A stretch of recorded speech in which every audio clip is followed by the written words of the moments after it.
Hello and welcome today to Airbus in Germany. This is Airbus Defense, and behind me we have the Valkyrie from Kratos. Why Kratos? Why are there Americans at Airbus?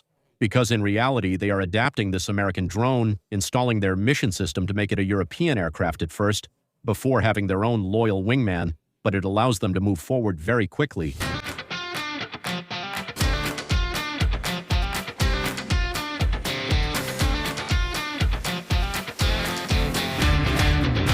So first of all, this aircraft meets a need. It meets the need to have inexpensive fighter jets for bombing, for example, electronic warfare missions, or reconnaissance without needing to deploy real fighter jets, which are expensive, complicated to operate, and above all need a runway to take off. That's why on this side you can see that the need was first expressed by the Marines, and you can see below it doesn't have any landing gear. I'm only partly telling the truth. There are two versions, including one with landing gear.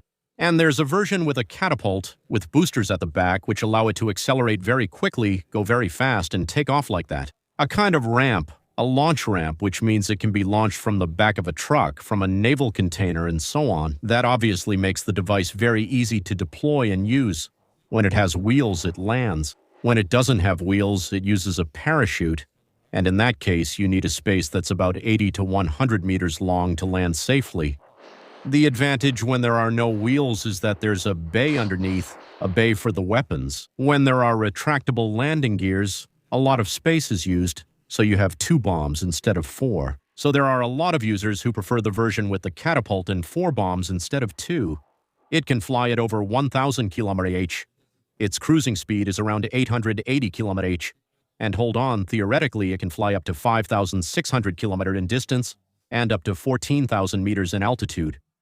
So there was a big competition in the United States. It started flying in 2019, 6 months after the start of the competition. It was already flying. It was competing with Northrop, with Boeing, and so on.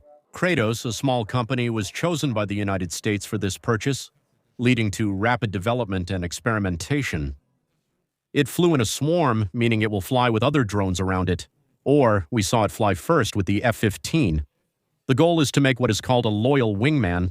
That means you don't need to pilot it. It's not a drone where you have to take the controls, and that will consume human resources. It's a drone that will adapt to the mission. That means it will fly with an F-35 or an F-22. That was the first goal at the beginning. It will fly with it. And it will be able to accompany it.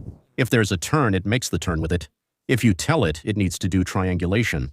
There's the radar that goes over there. The radar that's here, I do the triangulation in the middle. I know my radar is here. So I might ask another smaller drone to come to this location to visually detect where this radar is, and to be able to strike it. So the goal is to have an accumulation of piloted and unpiloted devices. The piloted devices are obviously the most valuable. The most expensive ones are the ones we avoid putting in danger, and they have the accumulation of all the capabilities. The advanced radars, electronic warfare sensors, and effectors like bombs and missiles. And then, on the other hand, you have drones like this one, loyal wingmen. They will have very specific missions and tasks, much more specific, much more specialized, but as a result, it will cost much less. The company Kratos has officially announced that it can produce between 250 and 500 Valkyries per year.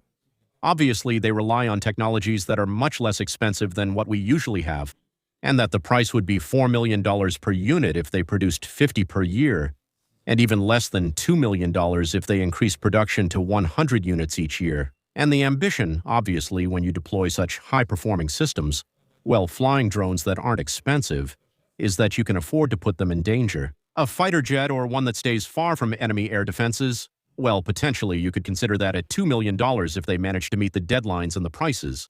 They might fly into areas where they'll be shot at, but can also shoot from farther away and reliably hit multiple enemies, so general combat tactics will inevitably evolve.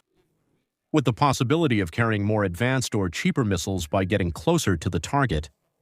A missile today sometimes costs $1 or $1.2 million, so when you have the carrier that only costs $2 million, you get closer, you launch missiles that are cheaper but in greater numbers, so actually you can even hope they come back. You never know. But overall, even if you lose it, these are still missions that would cost you less than what we do today. So for now, it has 3 different mission roles. The first is the ability to carry out bombing missions, as I said, with bombs carried internally. The second is having the ability to do reconnaissance with sensors, because once again, the nose is empty. And the third is electronic warfare. You can do signal interception or radar, and that allows you to have a system that is relatively modular as long as it fits in the nose. So what is Airbus doing in this? Why do we see American equipment at Airbus? It's because Airbus is actually developing a mission system to operate as a swarm, to learn quickly, to accumulate data, to be able to train artificial intelligence models. Well, we have to start using this type of system right away if we wait to have our own drone. See you in 2035, and we will have fallen far behind the entire world, the Chinese, the Americans, the Russians, who are already starting to fly with this type of equipment. Even the Russians, the Sukhoi S-70, it's not really a success. It has crashed several times. The Ukrainians have recovered some pieces. I even have a small piece at home, so just to show you how little secrecy there is inside. But the idea is to start flying as early as possible with the mission system.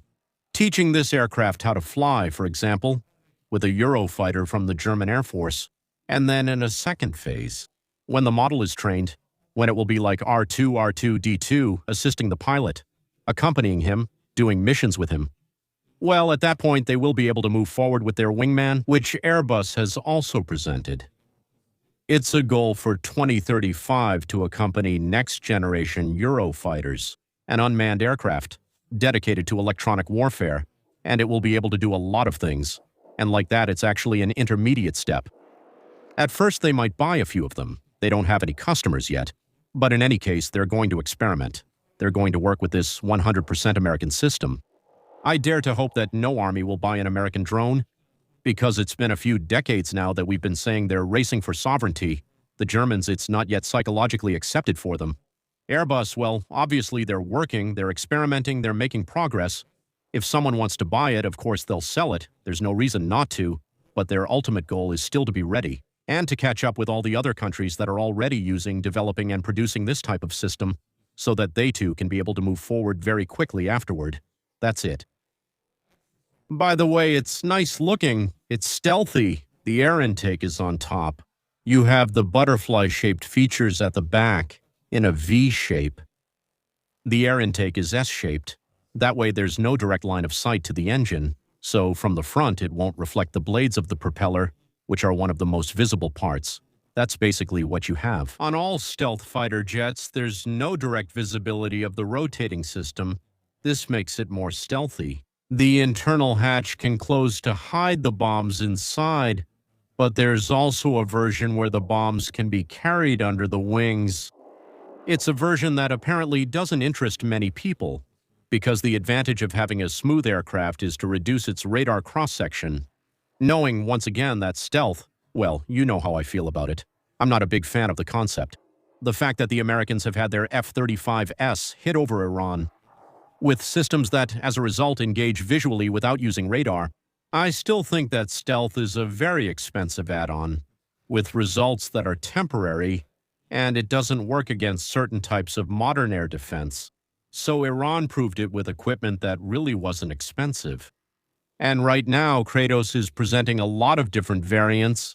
There are ones for SEED, for SID, for destroying enemy air defense systems, so possibly missiles that track radar emissions back to their source. There's also a version that was presented with AIM-120 missiles.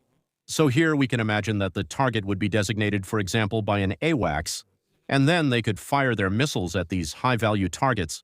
Good concept. Airbus is moving forward, training, and making progress. That way, things will progress. European defense hopefully very soon. I hope you enjoyed it and see you soon.